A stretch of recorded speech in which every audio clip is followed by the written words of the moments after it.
Hi mga kabalat, dito na naman ang yung kabalachi.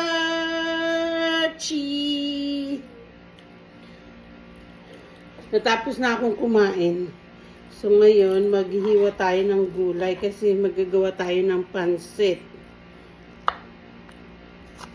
Ano ko lang, yung sibuyas. Ito yung mga tirang sibuyas. Ihahalo natin sa pansit kasi sayang yan. So, maghihiwa rin tayo nito kasi magagawa ko ng sinigang. Yan. Sinigang na mamoy today. Gusto ko ng may sabaw. Tapos, ito yung gabi. Ang laki ng gabi. Sibuyas pala. So, ito yung kailangan natin ng sibuyas. So,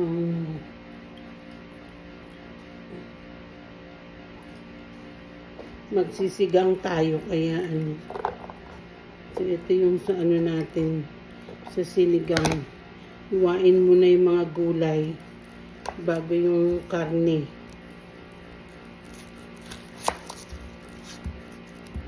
Ngayon, natapos na ako kumain ng sisig. Naku, sarap ng kain ko ng sisig. Meron pang natira yun. Yan. I-ano ko yan sa anak ko bukas kung magustuhan niya. Pero gusto niya yan yung sisig na ganyan.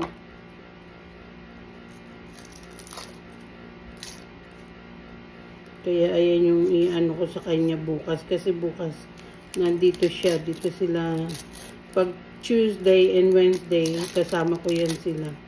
Yung dalawang aso, tsaka si Lulay. Parang, ayun yung niya. Trabaho niya dyan sa bangko. Malapit kasi yung trabaho niya dito sa bangko eh. Pag Tuesday and Wednesday, sa bangko siya, dyan sa opisina nila. Pag Monday hanggang Biyernes, sa siya, bahay, nagtatrabaho. Yan. So, ang dalawang putahe pa yung lulutuin ko. Sinigang at saka pansit. Kasi, para may tayo. Naubos na kasi yung mga linuto ko sa fridge, wala na. Na siya. Kasi pag nagluto ako, maramihan. Ay, ba to ilang araw, nalagay natin sa fridge. Tapos, ito yung sa natin, mamoy. Ganyan lang hiwa. Sa sinigang. So, ito, pag nagsigang kasi ako, pinakukuluan ko muna sila ng, sibuyas, kamatis. Tapos, yung unang kulo, itinatapon ko para malinis. So, ito naman ay sa pansit. Yan.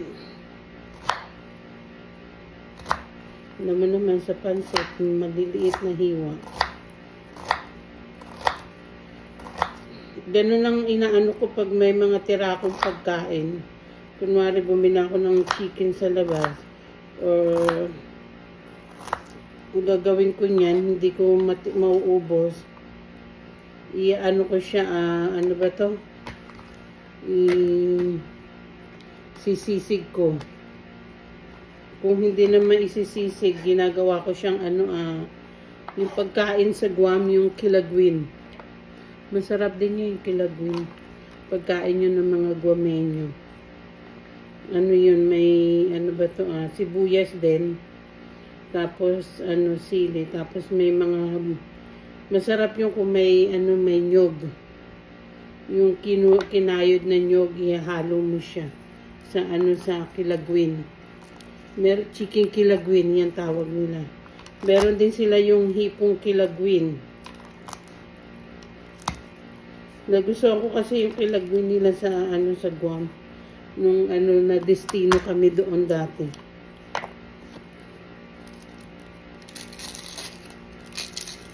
So, pang to, pansit. Hiwain ko muna yung mga gulay bago ako magpakulo. Minsan nga nagpapakulo na ako eh. Kaya lang di ko pa nahihiwa yung baboy. Pwede rin naman hiwain ko yung baboy para habang naghihiwa ko ng gulay. Kaya lang marami pang gulay yung lulutuin ko eh. Ay hiwain ko. Ang halo ko lang sa sinigang ko ngayon ay repolyo at saka gabi, yun lang. Wala na tayong gulay eh. Kung ano lang yung gulay nandito sa frigidaire, ayun lang ang gagamitin ni kabalot nyo ngayon. Kaya kumusta na kayo dyan mga kabalot? Sana ay nasa mabuti kayong kalagayan. Love, love, love. Ganun lang natin. Love, love, love. Huwag tayong nega. Kasi ang nega, nakakajongit.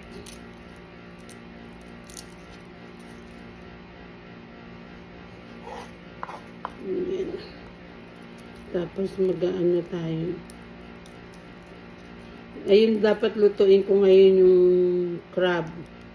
Eh, sabi ko parang gusto kong humigop ng sabaw. So, kaya magluluto ko ng sinigang. Tapos, nagluto na ako ng sisig. So, pansit sinigang ang lulutuin ngayon ni Kabalot. Luto day tayo ngayon. Yan. So, ayan na yung bawang natin. Dagdagan pa natin kasi masarap sa pansit pag maraming bawang din. Para matanggal ang mga aswang. Mga aswang na Inglaterra.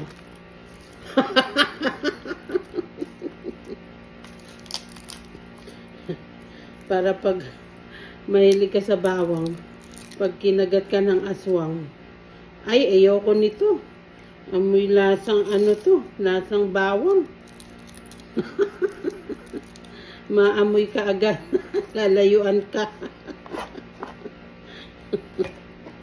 Lalayuan ka ng mga aswang ng mga Inglaterra, mga Marites.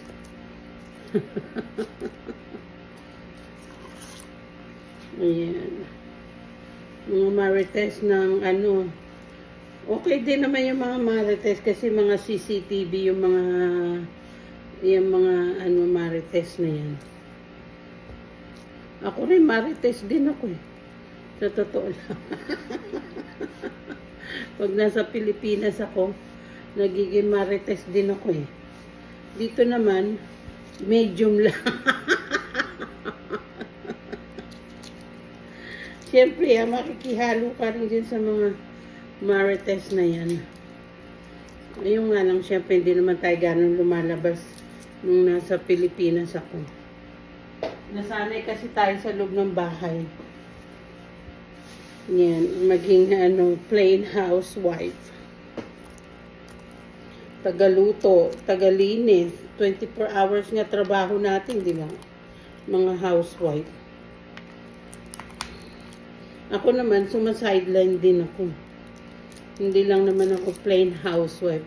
Nagsa-sideline din tayo. Ayan. Siyempre, lalo na pag may pinadadala tayo sa Pilipinas, mas maganda na yung may sideline para hindi iasa, di ba? Ayan ang maganda.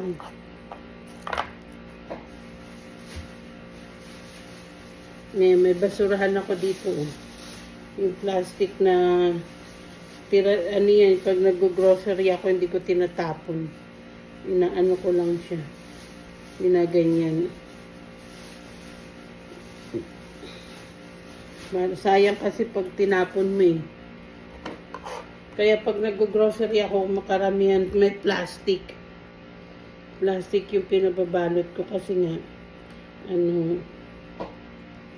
sila na yung bawang namin. So, eto na.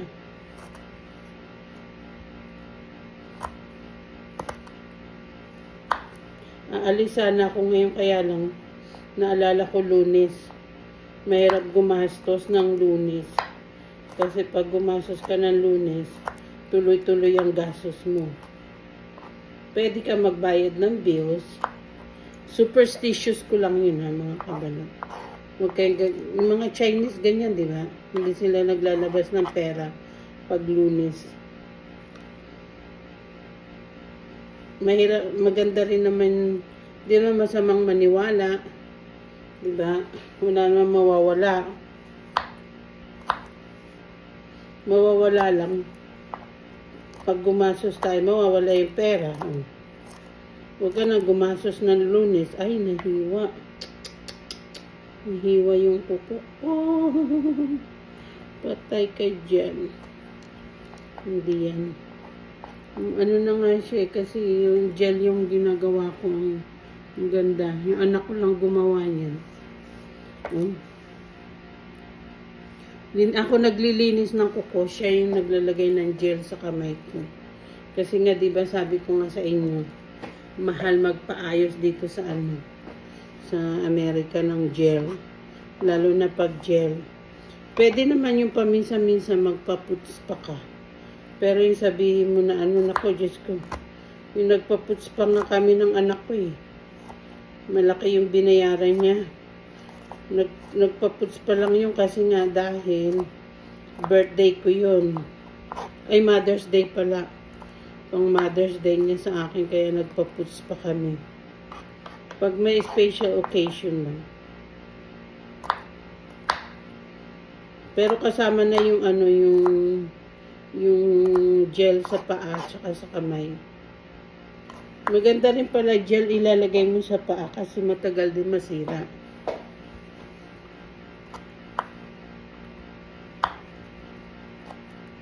Ngayon, maraming bawang yan mga kabalochi ko. Okay naman, di naman siya ganong nahiwa. Kasi matigas siya kasi gel nga, di ba? Pero wala hindi na sayang. Kasi alam mo naman, ang ating kabalot, gusto ng maganda ang kuko.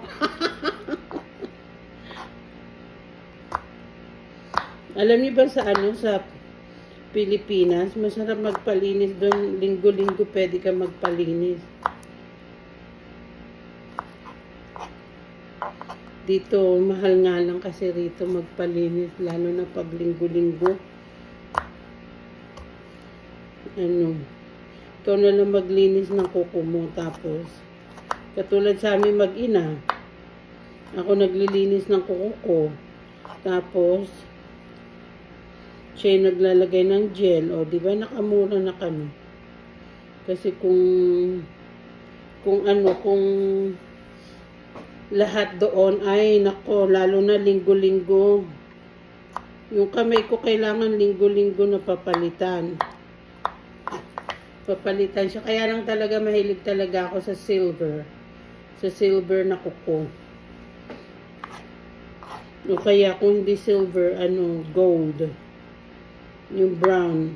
Ayan, gusto ko yung mga kulay na yan. Or kaya yung beige. Kasi yung pag yung color ko, hindi ko ganong gusto yan. Ayan lang mahilig kong ilagay sa kuko ko. Kung mag-iiba akong kulay, mag-iitim na lang ako ng kulay ng kuko. Di ba may itim? Ayan. Marami-rami na itong bawang na to sa pansit natin. Pag hindi pa ba tayo linayasan ng aswang. Ayan, Ngayon, maghihiwa na tayo ng carrots. Carrots natin para sa pansit. So, ayan yung sa pansit at saka sa Hugasan muna natin to kasi medyo malagkit nga dahil sa sa bawang. Hugas-hugas muna.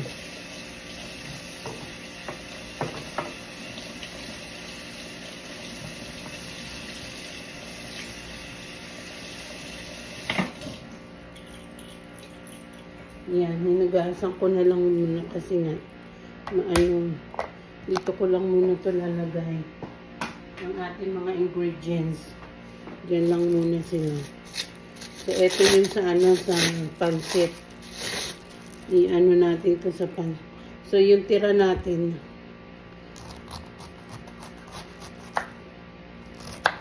Yan.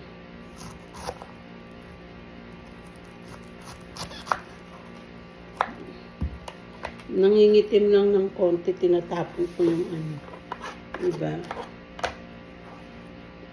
Konti lang naman lulutuin natin pansit. Yung lang, tama lang. Alam mo, matibay itong kutsilyo na to. Kahit maliit. So, ito okay na to. Yan. Ganyan hiwa natin sa sa gulay ng pansit ko. Ayan. Wala. Tama-tama lang yung nito eh. Yung niya. Okay.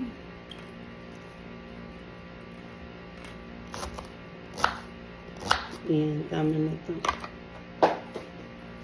Ayan, dito sa pansit.